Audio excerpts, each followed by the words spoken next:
Hello दोस्तों, मैं जाकिर हुसैन आपके अपने जेडएस क्लास में स्वागत करता हूं।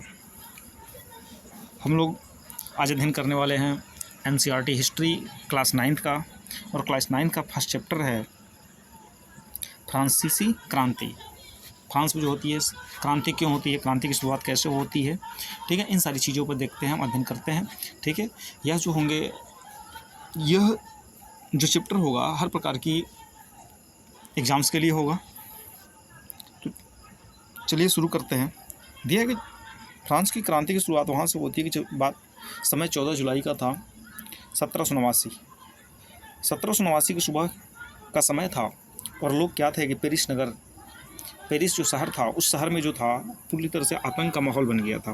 तो जब आतंक का माहौल बन गया था तो वहाँ के जो सम्राट थे उन्होंने क्या कर दिया कि सेना जो उनकी सम्राट की जो सेना थी उनको शहर में घुसने का आदेश दे देते हैं। जब शहर में घुसने का आदेश दे देते हैं तो अफवाह ये फैल जाती थी ना कि सेना को नागरिकों पर गोली चलाने का आदेश दे दिया। किसने? मतलब जब वहाँ का सम्राट जो है यह आदेश देते हैं अपनी सेना को कि जाओ, ठीक ना, शहर में प्रवेश कर जाओ, तब वहाँ के लोग जो है कुछ गलत फहमियाँ फैला देते हैं। क्या फैलाते हैं कि जो सम्राट है वह आदेश दे दिए हैं कि वह लोगों पर क्या करेंगे, नागरिकों पर गोलियाँ चलाएंगे। अब इस बात को लेकर के लगभग 7,000 मर्द और औरतें क्या होते हैं, उस टाउन हॉल जो थी पेरिस शहर में, वहाँ पर उसके सामने क्या होता है, इकट्ठा हो जाते हैं। जब इकट्ठा हो जाते हैं तो उन्होंने एक निर्णय लिया। क्या निर्णय लिया? कि जन सेना जो होगी गठित होगी। जन सेना का मतलब क्या होगी? लोगों की एक सेना बनाई जाएगी और गठित होगी, और हथियारों की खोज में वो बहुत सरकारी भवनों में जर्मन प्रवेश कर जाते हैं। कौन प्रवेश कर जाते हैं? जो लोग थे। मतलब गलतफहमी के शिकार हो गए वहाँ के लोग कि सेना प्रवेश कर चुकी है, वो हमको मार गिराएगी। इसलिए लोग जो है क्या होते हैं, आक्रोशित होते हैं, और वहाँ पर क्या बन जाती है, आक्रोशित होने के साथ साथ एक जनसेना तैयार की जाती है। और वह जनसेना जो है बहुत से सरकारी कार्यालयों में, भवनों में प्रवेश कर जाती है, ठीक ना। क्या करती है कि हथियार की खोज करती है। अंत में क्या होता है कि वहाँ के सैकड़ों लोगों एक समूह जो होती है पेरिस नगर के पूर्वी हिस्से में क्या होते हैं, चल देते हैं। जब चल पड़ते हैं तो वहाँ बास्तिल किले की जो बास्तिल किला है, ठीक है, पेरिस में क्या पड़ता है, बास्तिल का किला है। तो बास्तिल के किले की जेल को क्या करती है, तोड़ डालते हैं, और भारी मात्रा में गोला बारूद मिलने की संभावना थी। उन्होंने ये सोचा कि इसी बास्तिल के जेल में जो है क्या रखी गई है, सम्राट ने बहुत सारे जो है सैनिकों का गोला बारूद रखवाया है, और हम इसको तोड़ देंगे तो हम इसे प्राप्त कर लेंगे।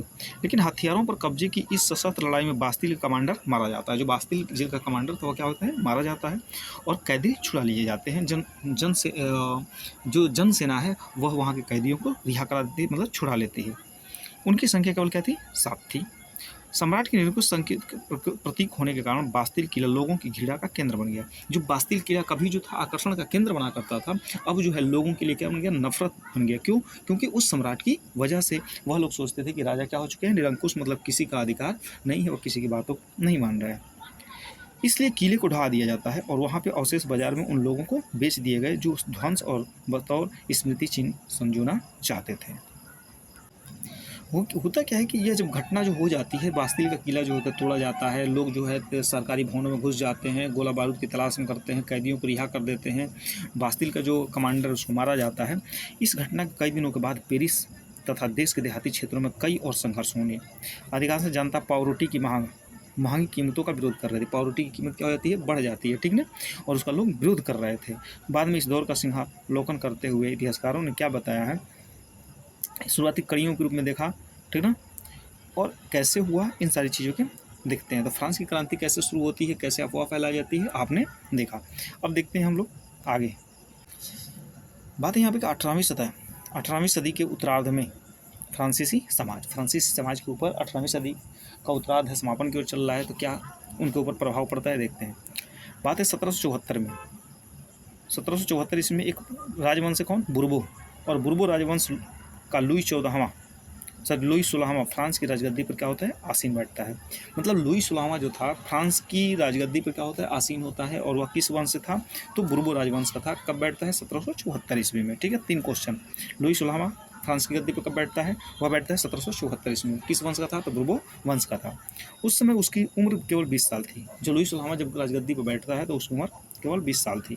उसका विवाह ऑस्ट्रिया की राजकुमारी मेरी एंतोइनेट से होता है, ठीक ना, एंतोइनेट, जिसका नाम था क्या है, ऑस्ट्रिया की राजकुमारी है। और इस राजकुमारी की शादी जो होती है लुई 16वें से हो जाती है। जब राज्य आरोहण होता है तो राजकोष खाली पाया जाता है। राज्य का आरोहण हो गया, ठीक है, राज्य के सिंहासन पर बैठ गया, तो उस समय राज्य का कोष दिखता है खाली पड़ा हुआ है। लंबे समय तक चले युद्धों के कारण फ्रांस के वित्तीय संसाधन नष्ट हो चुके थे। जो लंबे समय तक युद्ध चला था, जन विद्रोह हुआ था, लोगों ने तोड़ फोड़ किया था, इसकी वजह से क्या हुआ है, बहुत सारी चीज़ें नष्ट हो चुकी हैं, पैसे की कमी हो गई है, राजकोष खाली हो चुका है, ठीक है ना। उसके बाद आती है वर्साई की संधि। वर्साई के विशाल महल, वर्साई क्या है, वर्साई का एक विशाल महल है। राज दरबार को शानो शौकत बनाए रखने की फिर खर्ची का बोझ अलग से था। लुई सोलहवां जो है शासनकाल में फ्रांस ने अमेरिका के 13 उपनिवेशों को साझा शत्रु ब्रिटेन से आज़ाद करने में सहायता दी थी।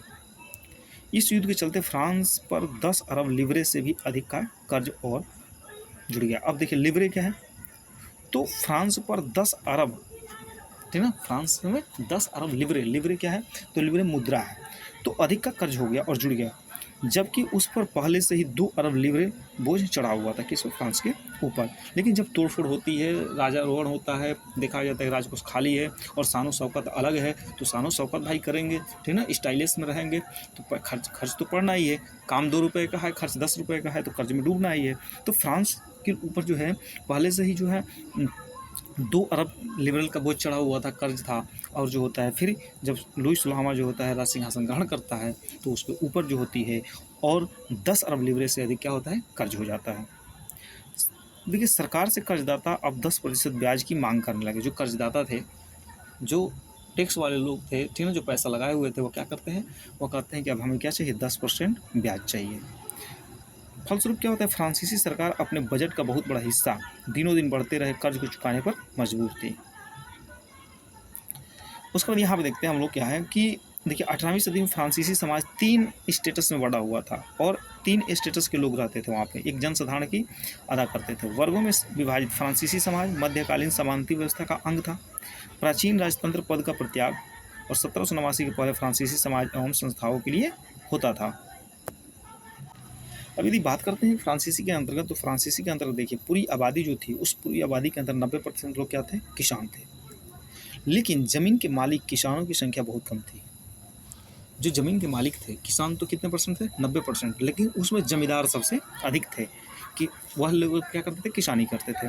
लगभग 60% ज़मीन पर कुलीन, चर्च और तीसरे स्टेटस के अमीरों का अधिकार था। प्रथम स्टेटस, 2 स्टेटस कुलीन वर्ग और पादरी वर्ग के लोग थे। प्रथम 2 स्टेटस के लोग कौन कौन से थे, मतलब फर्स्ट क्वालिटी में कौन आते थे, तो कुलीन वर्ग थे, ठीक है, और दूसरे कौन थे, पादरी वर्ग के लोग थे। उनको विशेष अधिकार प्राप्त होता था, जन्म से ही क्या होता था, विशेष अधिकार प्राप्त होता था, ठीक है ना। जैसे हमारे लिए मान लीजिए पंडित जी लोग हैं, ब्राह्मण लोग हैं, ठीक है ना, उनका छोटा बच्चा भी है लोग, तो क्या करते हैं, उनको नमस्कार बाबा जी कहना शुरू कर देते हैं, तो वो चीज़ जन्म से क्या होती है, प्राप्त होती है। तो वैसे ही जो था, जैसे मान लीजिए राजतंत्र होता था, तो राजा का बेटा क्या होता है, राजकुमार, राजा का होता बादशाह, तो इस तरह से जो था चल रहा था। इनमें से सबसे महत्वपूर्ण विशेषाधिकार क्या था, राज्य को दिए जाने वाले करों से छूट, मतलब उनको एक विशेष प्रकार की छूट दी जाती थी, मतलब एक प्रकार से हम कहें कि आरक्षण ही था कि आपको जो है इस पर टैक्स नहीं दिया जाएगा। अब यहाँ पे देखते हैं कि कुलीन वर्ग जो था वह सामंती विशेष अधिकार थे, उनके पास क्या था, कुछ विशेष अधिकार थे। वह किसानों से सामंती कर वसूल कर सकते थे। किसान अपने स्वामी की सेवा, स्वामी के घर खेती में काम करना, सैन्य सेवाएं देना तथा सड़कों के निर्माण में सहयोग आदि करने के लिए बाध्य थे। मतलब जो कुलीन वर्ग था उनके पास एक विशेष अधिकार था। उस विशेष अधिकार के अंतर्गत क्या था कि जो किसान होते थे वह किसानों से कर वसूल कर सकता था, किसानों से काम करा सकता था, किसानों से घर का काम करा सकता था, किसानों को सैन्य सेवा देने के लिए बाधित कर सकता था। ये सारी चीज़ें कर सकता था कौन, कुलीन वर्ग। देखिए फर्स्ट क्वालिटी में आता था। उसके बाद चर्च भी किसानों से करों का एक हिस्सा, मतलब टाइद क्या है, तो एक धार्मिक कर है, ठीक है। तो जो चर्च भी था, चर्च वह क्या होता था, चर्च के लिए भी क्या होता था, किसानों से टैक्स के रूप में टाइद लिया जाता था। ऊपर से तीसरे स्टेटस के तमाम लोगों को सरकार को तो चुकाना ही, सरकार को कर चुकाना ही पड़ता था। साथ ही साथ इस कर में टाइल, ठीक है, एक प्रत्यक्ष कर था, क्या था, प्रत्यक्ष कर था, और अनेक अप्रत्यक्ष शामिल होते थे। मतलब क्या है, हम देख रहे हैं यहाँ पे कि जो हमारा, तो यहाँ पर देखा टाइल क्या है, तो हम कह सकते हैं फ्रांस के अंतर्गत किसानों से लिया जाने वाला क्या है, एक प्रकार का कर है जिसमें प्रत्यक्ष और अनेकों अप्रत्यक्ष कर शामिल है। अप्रत्यक्ष कर क्या है, नमक और तंबाकू जैसी रोजाना उपयोग की जाने वस्तुओं पर लगाया जाता था अप्रत्यक्ष कर, ठीक है ना। जैसे टैक्स लगाया गया लेकिन हमें पता नहीं चल रहा है, तो वो क्या है, हमारा अप्रत्यक्ष कर है। इस प्रकार के राज्य में वित्तीय कामकाज सारा बोझ करों के माध्यम से जनता वहन करती थी। बात कर लें नया शब्द क्या है, लिवरे। लिवरे क्या है, फ्रांस की मुद्रा, जिसे 1749 में 1794 ईस्वी में क्या कर जाता है, समाप्त कर दिया जाता है। किसको, लिवरे को। लिवरे क्या है, फ्रांस की मुद्रा है। एस्टेट क्या है, तो क्रांतिपूर्व फ्रांसीसी समाज में सत्ता और सामाजिक हैसियत को अभिव्यक्त करने वाली श्रेणी है। स्टेटस जिसको हम बोल रहे हैं आज के डेट में, ठीक है ना, कि किसका क्या स्टेटस है। उसके बाद आता है यहाँ पे पादरी वर्ग, ठीक है। पादरी वर्ग क्या है, चर्च के विशेष कार्यों को करने वाले व्यक्तियों का समूह, जिसे हम पादरी वर्ग कहते हैं।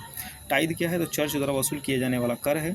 वह कर कृषि उपज के 10वें हिस्से, ठीक है ना, मतलब 10वें हिस्से के रूप में लिया जाता है कि 10 बाल्टी आप अनाज लेंगे तो 1 बाल्टी जो है किसको देंगे, ठीक है ना, टाइद के रूप में देंगे, चर्च द्वारा वसूल किया जाएगा। टाइल क्या है, सीधे राज्य को अदा किया जाने वाला कर है, जबकि टाइद भी एक कर है, लेकिन वो कैसा कर है, धार्मिक कर है। कहाँ पे, फ्रांस में लगाया गया है। बात करते हैं यहाँ पे फ्रांस की जनसंख्या, जीने का संघर्ष के बारे में बात करते हैं। तो फ्रांस की जो संख्या थी 1715 ईस्वी के अंतर्गत 2.3 करोड़ थी, जो 1789 में बढ़कर कितना होती है, 2.8 करोड़ को जाती है। अनाज के उत्पादन की तुलना में उनकी मांग काफ़ी तेज़ी बढ़ती जा रही थी। पावरोटी की कीमत में तेज़ी से वृद्धि हो रही थी। लग रहा है साला सब पावरोटी खाते थे ये लोग। उसके बाद क्या है, अधिकतर कामगार कारखानों में मजदूरी करते थे। जो कामगार थे, काम करने वाले, रोजहाई करने वाले जो बेगार लोग थे, वो कहाँ काम करते थे, वो काम करते थे कारखानों में काम करते थे, और उनकी मजदूरी मालिक तय करते थे। जो मेन मालिक होते थे वो तय करते थे कि इनको कितनी मजदूरी देनी है। साथ ही साथ बात करें, लेकिन मजदूरी महंगाई की दर से नहीं बढ़ रही थी।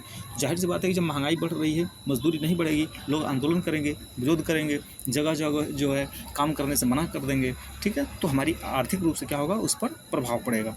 तो ये सारी चीज़ें चल रही थी। और क्या है, अमीर गरीब की खाई चौड़ी होती जा रही थी, मतलब अमीरों और गरीबों के बीच जो था विशेष रूप से अंतर देखने को मिल रहा था।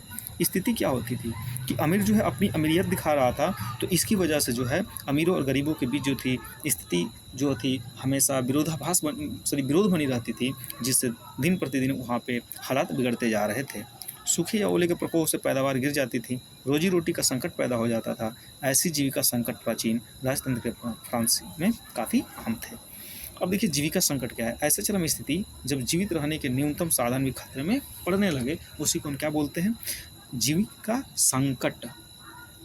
मतलब जो लास्ट स्थिति है वो भी खतरे में आ जाए, वो भी नहीं कहते हैं कि एक ही काम था। जैसे मान लीजिए कोरोना काल था हमारे यहाँ, कोरोना काल के अंतर्गत जो घरेलू कार्य भी थे, जो घर से बाहर सब्जियाँ लेकर जाते थे बेचने के लिए, वो भी काम बंद होने लगा। तो लोगों ने कहा कि अब हमारा जीवन क्या हो गया है, संकट में आ गया है, मतलब हमारी अंतिम दाव भी क्या हो जाए, फेल हो जाए। तो वहाँ पर हम कह सकते हैं कि जीवन संकट गए। अनाम, अनाम क्या है, तो जिसका नाम मालूम नहीं है, ठीक ना, उसी को हम क्या कहते हैं, अनाम। देखते हैं दूसरा, क्रांति की शुरुआत कैसे होती है। हम लोग देखा किन कारणों से हुई, तो लुई सुलावा ने कर बढ़ा दिया, जिसकी वजह से फ्रांस क्रांति की शुरुआत होती है। 1794 ईस्वी में क्या होता है, ये लुई सुलावा जो है राजगद्दी पर बैठता है। इसकी शादी जो होती है ऑस्ट्रिया महारानी एंतोआ से हो जाती है। प्राचीन राजतंत्र का महल फ्रांसीसी सम्राट अपनी मर्जी से कर नहीं लगा सकता था। उसके लिए स्टेटस जनरल प्रतिनिधि सभा की बैठक बुलाकर नए करों का अपने प्रस्ताव पर मंजूरी लेनी पड़ती थी। अब देखिए स्टेटस जनरल क्या होती थी, एक राजनीतिक संस्था थी। बात कर लेंगे कि तीनों स्टेटस अपने प्रतिनिधि भेजते थे। तीनों स्टेटस, कुलीन वर्ग, पादरी वर्ग, ठीक है, और जो कामगारों के वर्ग थे, ये तीनों लोग अपने अपने नेता को भेजते थे। बैठक होती थी, उस प्रकार से कर लगाया जाता था, लेकिन सम्राट ही निर्णय लेता था कि लगाना है कि नहीं लगाना है। अंतिम बैठक 1664 ईस्वी में बुलाई गई, 1614 ईस्वी में बुलाई गई। फ्रांसीसी सम्राट जो लुई है 16वां, वह क्या होता है कि 5 मई 1789 को नए करों के प्रस्ताव का अनुमोदन के लिए, ठीक है, स्टेटस जनरल की बैठक बुलाते हैं। कौन बुलाते हैं, लुई 16वां। कब बुलाया, 5 मई 1789 ईस्वी को। प्रतिनिधियों की मेजबानी के लिए वर्साई के एक आलीशान भवन का सजाया गया। वर्साई जो था एक, वहाँ पे क्या किया जाता है, खूब सुंदर से उस घर को सजाया जाता है। वहाँ पे तीनों वर्गों के लीडर को बुलाया जाता है। पहले और दूसरे ने स्टेटस के जो लोग थे इस बैठक में अपने 300 प्रतिनिधि भेजते हैं। कितने भेजते हैं, 300। फर्स्ट और सेकंड स्टेटस के जो लोग थे, कुलीन वर्ग थे, पादरी वर्ग थे, उन्होंने क्या किया, 300 लोग भेज दिए। कहाँ पर, प्रतिनिधि के रूप में भेज दिए, जो आमने सामने कतारों में बिठाए गए थे, एक दूसरे के सामने बैठा दिए गए थे। तीसरे स्टेटस जो 600 प्रतिनिधि पीछे खड़े कर दिए गए थे। तीसरे स्टेटस प्रतिनिधि जो थे अपेक्षाकृत समृद्ध और शिक्षित वर्ग कर रहे थे। किसान, औरत, कारीगर सभा में प्रवेश वर्जित था। देखिए यहाँ पे जो है कमेटी बुलाई गई, लेकिन है क्या कि वहाँ किसानों को, औरतों को और कारीगरों को क्या किया है, प्रवेश वर्जित कर दिया गया है। फिर भी लगभग 40,000 पत्रों के माध्यम से उनकी शिकायतें, मांगों की सूची बनाई गई, जिसे प्रतिनिधि अपने के साथ लेकर गए थे। मतलब किसान, औरत और कारीगर जो थे, ये लोग अपनी सूची बना करके दे दिए थे अपने अपने मन के लिए क्या क्या आवश्यकता है। ये 40,000 पत्र उनको मिलता है और अपने अपने नेता जो है इनको लेकर के उस वर्षाय के महल में बैठे हुए थे, एक दूसरे के सामने लेकर गए हुए थे। स्टेटस जनरल के नियमों के अनुसार प्रत्येक वर्ग को एक मत देने का अधिकार था। क्या था, एक मत देता, ठीक है ना, अपना अपना विचार रखते और उनको अधिकार दिया गया था कि आप अपने विचारों को रखिए। जो लुई सुलामा इसी प्रथा का पालन करने के लिए दृढ़ प्रति था, परंतु तीसरे वर्ग के प्रतिनिधि ने मांग रखा कि अब की बार पूरा सभा मतदान कराया जाना चाहिए। पहले क्या होता था कि लुई सुलामा जाता था, ठीक ना, निर्णय ले लेता था, ठीक ना, अपने मन से करता था। लेकिन अब की बार क्या हुआ है कि ये लोग क्या करेंगे, मत डालेंगे और जिसके ज़्यादा मत होगा उसी की बातों को माना जाएगा। मतलब एक प्रकार से लोकतांत्रिक सिद्धांत हो गया। ठीक है, यह कब बुलाया गया है, 1789 में 5 तारीख को 1789 में बुलाया गया है, जिससे मिसाल के तौर पर रूसो ने अपनी पुस्तक द सोशल कंट्रैक्ट में प्रस्तुत किया था। होता क्या कि सम्राट ने इस प्रस्ताव को अस्वीकार कर दिया, नहीं वोट तो नहीं कराया जाएगा। लेकिन तीसरे स्टेटस प्रतिनिधि विरोध जताते हुए सभा से बाहर चले गए, नहीं जब तक वोट नहीं होगा तब तक हम बात को मानने वाले नहीं हैं। ठीक है, उसके बाद क्या होता है कि तीसरे स्टेटस के प्रतिनिधि खुद को संपूर्ण फ्रांसीसी राष्ट्र का प्रवक्ता मानते थे। 20 जून को ये प्रतिनिधि वर्साय से इंडोर टेनिस कोर्ट में जमा हो गए थे। देखिए, नेशनल असेंबली से घोषित कर दिया जाता है, शपथ ली जाती है, सम्राट शक्तियों को कम करने का संविधान तैयार नहीं किया जाएगा, असेंबली भंग नहीं होगी। इन सारे नेतृत्व मिरियाबियो और आबेसिये ने किया। मिरियाबियो कौन था, इनका जन्म कुलीन परिवार में हुआ था, लेकिन वह सामंती विशेष अधिकार के वाले समाज को खत्म करने की जरूरत से सहमत थे कि नहीं, जो सामंत प्रथा है इसको क्या करना चाहिए, खत्म कर देना चाहिए। अब यहाँ पे आते हैं हम लोग कुछ महत्वपूर्ण तिथि के बारे में देखते हैं। बात है 1774, लुई सुलामा फ्रांस का राजा बनता है। फ्रांस का राजा कब बना लुई सुलामा, लुई सुलामा जो है वह 1774 को बनता है। उसके बाद प्राचीन राजतंत्र के समाज में असंतोष घर आता गया। 1789 में स्टेटस जनरल का आह्वान किया गया। तृतीय स्टेटस जनरल असेंबली का क्या करता है, गठन करता है और बास्तिल पर हमला, देहात में किसानों का विद्रोह किया जाता है। ये 1789 में हुआ है। फिर 1791 में क्या हुआ, सम्राट की शक्तियों पर अंकुश लगाने और सभी मनुष्यों को मूलभूत अधिकार प्रदान करने के लिए संविधान बनाया जाता है। कब, 1791 में। कहाँ पे, फ्रांस में। 1792 से 1793 तक फ्रांस गणराज्य बनता है। क्या बनता है, गणराज्य बनता है, अर्थात सिर काट कर राजा को मार दिया जाता है। कब, 1792 ईस्वी में। बात करते हैं यहाँ पे हम 1804 ईस्वी में नेपोलियन फ्रांस का सम्राट बनता है। मतलब नेपोलियन जो था फ्रांस का सम्राट कब बना, तो 1804 में यूरोप के विशाल भूभाग पर कब्जा कर लेता है। फिर 1815 में वाटरलू में नेपोलियन को हार होती है। मतलब वाटरलू की युद्ध होती है जिसमें क्या होता है, नेपोलियन क्या होता है, हार जाता है, जो 1804 में सम्राट बनता है। कहाँ का, फ्रांस का। वह अब क्या है, 1815 में हार गया है।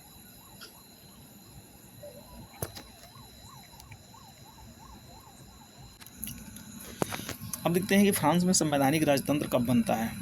तो बात है कि नेशनल असेंबली जो थी 1791 में संविधान का प्रारूप तैयार कर लिया जाता है। जब संविधान क्या है, तो संविधान जो होता है किसी भी देश को, किसी भी राष्ट्र को चलाने के लिए क्या होता है, एक लिखित दस्तावेज होता है जिसकी वजह से राज्य के सारे का, राष्ट्र के सारे राजकाज जो होते हैं चलाए जाते हैं। तो यहाँ पे फ्रांस के अंतर्गत जो होती है 1791 में संविधान का प्रारूप तैयार कर लिया गया। उसका उद्देश्य क्या था, मुख्य उद्देश्य क्या था, सम्राट की शक्तियों को सीमित करना, मतलब लिमिटेड करना। सम्राट जो है, जो चाहे, मतलब निरंकुश ना बल्कि क्या हो जाए, अंकुश वाला हो जाए। ठीक है ना, एक व्यक्ति के हाथ में केंद्रीकृत होने के बजाय, ठीक है, इन शक्तियों को विभिन्न संस्थाओं, विधायिका, कार्यपालिका, न्यायपालिका में विभाजित एवं हस्तांतरित कर दिया जाए। मतलब प्रारूप इस प्रकार से तैयार किया जाता है कि जो भी सरकार की शक्तियाँ हैं, इन शक्तियों को, सरकार की इन शक्तियों का कैसे किया जाता है, केंद्रित होने के बजाय, मतलब एक जगह होने के बजाय अलग अलग बांट दिया जाता है। तो इसलिए विधायिका बनाई जाती है, कार्यपालिका बनाई जाती है, न्यायपालिका बनाई जाती है, विभाजित करने के लिए कहा जाता है। 1791 ईस्वी में क्या होता है, 1791 ईस्वी में संविधान ने क्या किया, कानून बनाने का अधिकार नेशनल असेंबली को सौंप दिया जाता है। अब नेशनल असेंबली कैसे चुनी जाती है, अप्रत्यक्ष रूप से, ठीक है ना, किसी को पता नहीं चलता है, किसी को भी जो होता है नाम लिखित कर दिया जाता है, ठीक है ना। जैसे मान लीजिए किसी को जो होता है अवार्ड मिलने वाला होता है तो उसको पता नहीं चलता है, उसी को जो होता है इंटरनली नाम लिख लिया जाता है और बाद में उसको बताया जाता है। तो प्रत्यक्ष रूप से चुन लिया जाता है। सर्वप्रथम नागरिक एवं निर्वाचक समूह का चुनाव करते हैं, जो पुनः असेंबली के सदस्यों को चुनते हैं। सभी नागरिकों को मतदान का अधिकार नहीं था। तो राजतंत्र हमने देखा कब कैसे लागू हो रहा है, जब हमारे 1791 के अंतर्गत संविधान का प्रारूप तैयार कर लिया जाता है, ठीक है ना। उसके बाद कानून बनाने का अधिकार दे दिया जाता है। इस संविधान में क्या अलग किया जाता है, संविधान के अंदर यही किया जाता है कि सरकार जो है निरंकुश न होकर के अंकुश वाली हो। 25 वर्ष से अधिक उम्र वाले केवल ऐसे पुरुष ही सक्रिय रहें, ठीक है ना, का दर्जा दिया गया। मतलब केवल उन्हीं को वोट देने का अधिकार दिया गया। कब, 25 से अधिक वर्ष वाले को। और क्या होता है कि और उनको अधिकार दिया गया उस राजतंत्र के अंतर्गत कि आप जो है मत देंगे, आप अपना वोट डालेंगे, लेकिन आपकी उम्र जो होगी 25 साल से कम नहीं होगी। और साथ ही साथ यह भी शर्त रख दिया गया कि कम से कम आप जो है 3 दिन की मजदूरी जो है क्या करते हो, 3 दिन की मजदूरी के बराबर कर चुकाते हो, तब जो है आप जो है वोट देंगे, अन्यथा क्या हो जाएंगे, साइड हो जाएंगे, आपको वोट देने का अधिकार नहीं होगा। और महिलाओं को जो है सिर्फ पुरुषों महिलाओं को निष्क्रिय नागरिक के रूप में वर्गीकृत कर दिया जाता है कि मतलब ये लोग क्या है, सक्रिय नहीं है समाज के अंतर्गत, समाज में जो है इनसे कोई लेन देन नहीं है, इसलिए इनको जो है वोट देने का अधिकार न दिया जाए। अब यहाँ पे देखते हैं हम कि निष्क्रिय नागरिक का मतलब क्या होता है। देखिए, निष्क्रिय नागरिक का अर्थ है कि मताधिकार प्राप्त नहीं, मत देने का अधिकार प्राप्त नहीं। और ऐसे लोग कितने थे, लगभग 30 लाख पुरुष, महिला, बच्चों और 25 वर्ष से कम उम्र के व्यक्तियों को मताधिकार प्राप्त नहीं था। समझिए, 30 लाख ऐसी जनता थी जिनको वोट देने का अधिकार नहीं था। इस बात को लेकर क्या होता है, क्रांतिकारी जो एक नाम का व्यक्ति था, क्रांतिकारी एक पत्रकार था जिसका नाम था जयापाल मर्रा ने, उसने अपने अधिकार जो एक अखबार है लामी द पल्प, मतलब जनता का मित्र के नाम से एक अखबार प्रकाशित होती है, उसने क्या किया कि असेंबली द्वारा तैयार किए गए संविधान पर टिप्पणी करते हुए, मतलब कमेंट करता है। क्या कमेंट करता है, देखिए, जनता के प्रतिनिधित्व का कार्यभार अमीरों को सौंप दिया गया है। गरीबों और शोषितों की दशा केवल शांतिपूर्ण तरीके से कभी नहीं सुधर सकती है। यह इस बात का अकाट्य प्रमाण है कि धनाढ्य वर्ग कानून को कैसे प्रभावित करता है, ठीक है ना।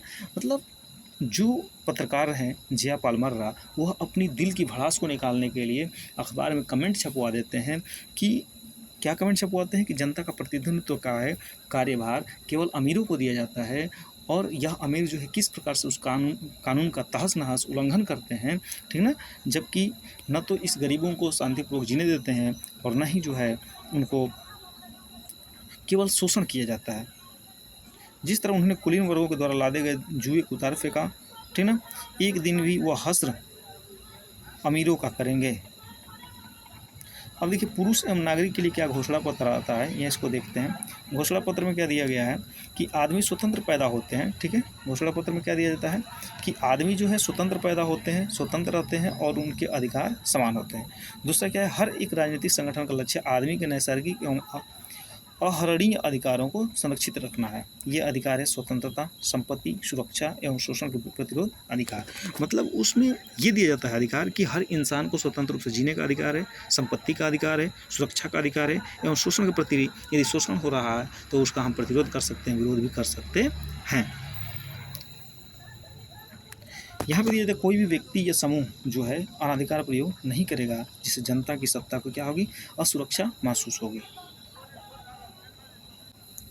यहाँ पे ये भी लिखा जाता है कि स्वतंत्रता का आशय इससे है कि ऐसी शक्ति जिससे किसी और को नुकसानदेह न हो। ऐसा नहीं कि स्वतंत्रता है तो कोई नहा रहा है तो उसके कमरे में घुस जाए, ऐसा नहीं कि स्वतंत्रता है कोई रूम में सो रहा है उसके कमरे में घुस जाए, ठीक है। ऐसा स्वतंत्रता नहीं कोई रोड पे चल रहा है, ठीक ना, उसके कपड़े फाड़ दे, तो ऐसी स्वतंत्रता नहीं। ऐसी स्वतंत्रता है जिससे आपको क्या हो, किसी दूसरे का नुकसान न हो और न ही आपका नुकसान हो।